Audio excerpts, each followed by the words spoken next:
தமிழகத்தில் புதிய டிஜிபியை தேர்வு செய்ய 3 மூத்த ஐபிஎஸ் அதிகாரிகளை யுபிஎஸ்சி பரிந்துரை செய்துள்ள நிலையில் தமிழக அரசு எடுக்கப் போகும் முடிவு என்ன?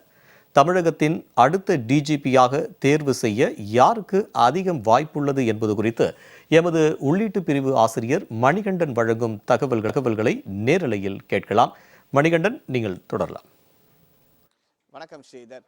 தமிழகத்தில் 3 டிஜிபிகளை நியமனம் செய்வதற்கு 3 பேர் கொண்ட பட்டியலை மத்திய அரசு அனுப்பியுள்ளது. இந்த 3 பேர் பட்டியலை யார் என்றால் சந்தீப் ராய் ரத்தோர், மகேஷ்குமார் அகர்வால், ராஜீவ்குமார். இந்த 3 பேர் கொண்ட பட்டியலை மத்திய அரசு அனுப்பியுள்ளது. இதிலிருந்து தான் ஒருவரை தமிழக முதலமைச்சர் திரு ஜோசப் விஜய் அவர்கள் தேர்ந்தெடுக்க உள்ளார். இந்த 3 பேரில் அதிகபட்சமாக 2 பேருக்கு தான் அதிக வாய்ப்புகள் இருக்கு. இந்த 2 பேருக்கு இடையே தான் கடுமையான போட்டியும் நிலவதாக சொல்லப்படுகிறது.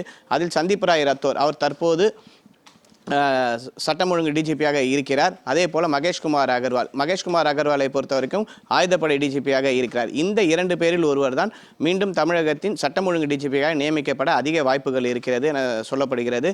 இந்த 2 பேரை பொறுத்த வரைக்கும் சந்தீப் ராய் ரத்தோரை பொறுத்த வரைக்கும் தேர்தல் ஆணையத்தால் ஒரு டிஜிபியாக நியமிக்கப்பட்டார். கடந்த காலங்களில் திமுக ஆட்சியின் போது பொறுப்பு டிஜிபியாக வெங்கட்ராமனை நியமித்து வைத்தனர். தேர்தல் நடைமுறை தொடங்கியுள்ளதால் தேர்தல் ஆணையம் அப்போது சந்தீப் ராய் ரத்தோரை டிஜிபியாக நியமித்தது. புதிய அரசு தாவேகா அரசு பொறுப்பேற்றவுடன் புதிய டிஜிபிக்கு தேர்ந்தெடுக்கான வழிமுறைகள் தொடங்கப்பட்டது. அந்த அடிப்படையில் டெல்லியில் ஏற்கனவே மத்திய அரசிடம் வழங்கப்பட்டுள்ள 10 பேர் கொண்ட பட்டியலில் அவர்கள் 3 பேரை பரிந்துரைத்துள்ளனர். இந்த 3 பேரில் ஒருவரை தமிழக அரசு தேர்ந்தெடுக்க உள்ளது. இதற்கான அறிவிப்பு விரைவில், அதாவது ஓரிரு நாளில் இதற்கான அறிவிப்பு வர இருக்கிறது. அதை குறிப்பிட்டு சொன்ன 2 பேரில் ஒருவருக்கு தான் அதிக வாய்ப்புகள் இருக்கிறது. இப்போ இரண்டாவதாக நம்ம பார்க்கறது மகேஷ்குமார் அகர்வாலை பொறுத்த வரைக்கும் அவர் பஞ்சாபை பூர்வீகமாக கொண்டவர். 1994 பேட்சை சேர்ந்தவர், ஐபிஎஸ் பேட்சை சேர்ந்தவர். இவர் சட்டம் ஒழுங்கில் நீண்ட காலமாக பணியாற்றியவர். சிபிசிஐடியில் பணியாற்றியவர்.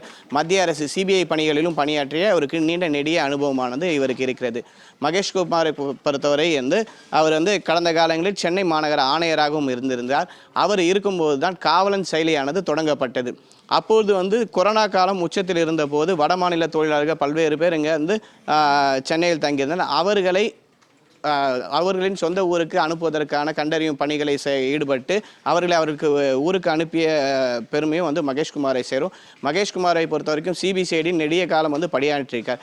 அவர் பணியாற்றிய போது தான் கடந்த 10 வருஷத்துக்கு முன்னாடி சேலத்திலிருந்து சென்னைக்கு வரும் ஓடும் ரயிலில் பணம் கொள்ளையடிக்கப்பட்டது. அந்த வழக்கையெல்லாம் சிபிசிஐடியில் மகேஷ்குமார் அகர்வால் இருந்தபோது தான் துரிதமாக செயல்பட்டு குற்றவாளிகளை கண்டறிந்தார். இதே போல உமா மகேஸ்வரி கொலை வழக்கும் நீண்ட காலமாக துப்பு தொடங்காமல் இருந்தது. அதையும் சிபிசிஐடிக்கு மாற்றப்பட்டது. அந்த வழக்கையெல்லாம் புலனாய்வு செய்த அதிகாரியாக இருந்தவர் மகேஷ்குமார் அவர். எனவே இவருக்கு சட்டம் ஒழுங்கில் அதிக நீண்ட நெடிய அனுபவம் இருக்கு. இவர் டிஜிபியாக வருவதற்கான அதிக வாய்ப்புகளும் இருக்கிறது. அதே நேரத்தில் சந்தீப் ராய் ரத்தோர் தற்போது டிஜிபியாக இருக்கக்கூடிய இவரும் அந்த போட்டியில் இருக்கிறார். இந்த 2 பேருக்கு இடையே தான் கடுமையான போட்டி இருக்கிறது.